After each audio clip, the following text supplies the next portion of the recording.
Bonjour les enfants. Aujourd'hui, on a la correction des activités que je vous ai envoyées hier. À propos, hier, il n'y avait pas de capsule, d'accord, de mathématiques. Il n'y avait que le document pour le travailler. Alors, pour le premier exercice, j'ai opté pour faire un rappel en utilisant le tableau de conversion d'air, d'accord? Alors, dans la première conversion, on a 45 hectares,7. 45 hectares,7. D'accord? Moins 2341 centiares. Regardez, moi j'utilise le rouge pour indiquer le chiffre des unités. D'accord? Alors après, il suffit de compléter avec les zéros, puis faire un calcul. 9, 5, puisque c'est une soustraction. 6, 4, 5, 4. Et à la fin, je vérifie, on me demande combien on a. Voilà, je prends mon stylo rouge. Voici le premier résultat. D'accord? Passons au deuxième. Qu'est-ce que j'ai ici? J'ai 652 mètres carrés, 0,98 et 75 décimètres carrés, 3 est égal à combien de centimètres carrés? La même chose, je fais pour la deuxième. Alors, le mètre carré, alors j'ai 2, puis je continue mon nombre. D'accord? Puis, j'ai 5 unités dans le décimètre carré et je complète le reste. Puisqu'on n'a pas de symbole, alors c'est systématiquement une soustraction. D'accord? Alors, après, 11, 15, 8, 2, 5, 6. Et je complète pour obtenir le centimètre carré. D'accord? Ça va me donner ce résultat-là. C'est bon? Alors, pour la dernière conversion, on a une fraction. La voilà. Vous avez vu, je divise numérateur par dénominateur pour obtenir un nombre décimal, puis je commence. Alors, j'ai 1 km carré, 4.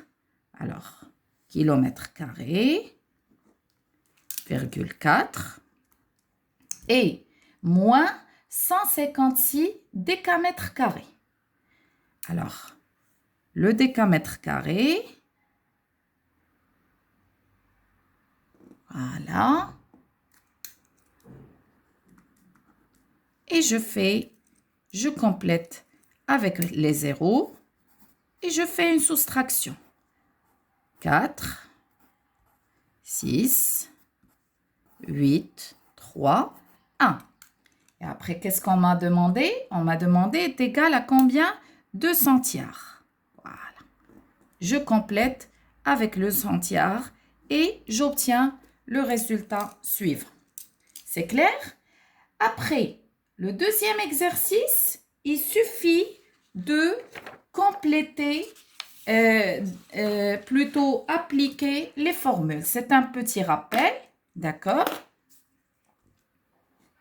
Alors ici, pour obtenir la surface du triangle, alors je fais le rappel base fois hauteur divisé par 2.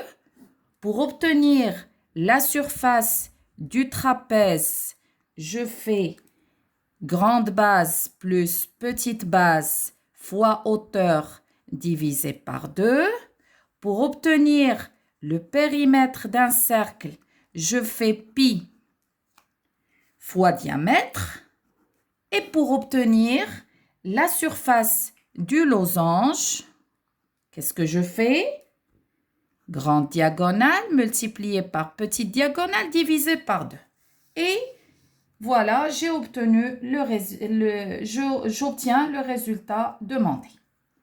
Troisième exercice, ce sont de petits problèmes. Problème A, trouve la hauteur d'un terrain triangulaire dont la surface est 450 mètres carrés et la base est égale à 20 mètres. Alors, le rappel, hauteur est égale à combien? Surface fois 2 divisé par base. Et je calcule. C'est tout. Problème B, il est composé de... Alors, on a une figure qui représente un terrain partagé en 2 parties. Alors, on nous demande, la surface étant 1122 mètres carrés, calcule le périmètre de la partie rectangulaire. D'accord? D'abord, je dois chercher la surface du triangle, comme on a dit, base fois hauteur divisé par 2. Après, je fais la surface du rectangle. D'accord? C'est la surface totale moins la surface du triangle. D'accord? Après, je dois chercher la longueur du rectangle en se basant sur la surface. Alors, la longueur, c'est surface divisée par largeur. D'accord? Et à la fin, le périmètre du rectangle, du moment que j'ai les deux dimensions, c'est longueur plus largeur fois 2. C'est clair? Alors, pour le problème C, on nous demande de trouver le prix global d'un terrain carré, sachant que son côté mesure 75 mètres et le prix d'un mètre carré est égal à 175,9 €. Alors ici, ça c'est le B. Pour le C, alors d'abord, je dois chercher la surface du carré est égale à côté fois côté. D'accord? Puis, qu'est-ce que je fais? Pour trouver le prix global, je fais surface, mesure de surface multipliée par le prix d'un mètre carré. C'est bon? Voilà.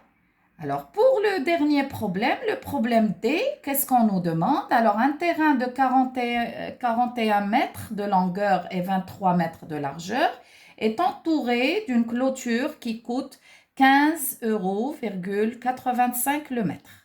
Calcule le prix de cette clôture, sachant qu'on a laissé une ouverture de 3 mètres. Alors ici, lorsqu'on parle d'une clôture, lorsque je lis clôture, automatiquement, c'est le périmètre. D'accord? D'abord, puisque j'ai longueur et largeur, je dois chercher la mesure du périmètre. D'accord? Fois 2. Puis, avec la mesure du périmètre, je cherche la longueur de la clôture.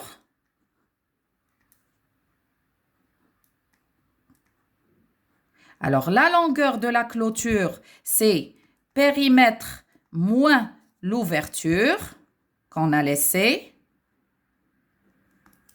D'accord? C'est bon? Après, le prix de la clôture, le prix, c'est la longueur de la clôture multipliée par le prix d'un mètre. Et voilà. C'est bon? J'espère que vous vous êtes bien entraînés et j'espère aussi que vous avez obtenu de bons résultats et des résultats justes. Je vous souhaite une bonne journée. On se voit demain, Inch'Allah. Gros bisous.